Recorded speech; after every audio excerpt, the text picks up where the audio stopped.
சம்பவம் நடந்தபோது பஜ்ரங் தள் அமைப்பில் தாராசிங் கும்பலில் நானும் ஒருவன். ஸ்டெயின்ஸ் மதமாற்றம் செய்வதாக வந்த தகவலின் அடிப்படையில் ஸ்டெயின்ஸ் மற்றும் அவரது 10 வயது மகன் பிலிப் மற்றும் 6 வயது மகன் தீமத்தேயு ஆகியோர் அவர்களது ஜீப்பில் உறங்கிக் கொண்டிருந்த போது அவர்களை பெட்ரோல் ஊற்றி கொளுத்தினோம்.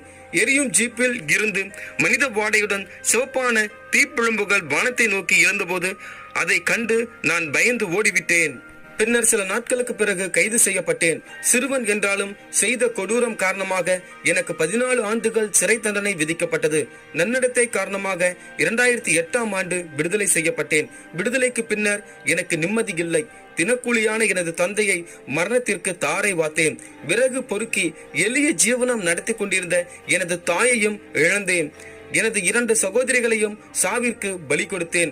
விடுதலைக்கு பிறகு மனமுடிந்த பிறகு எனது ஒரே மகன் பிறந்த ஒரு சில நாளிலேயே இறந்து விட்டான். அதை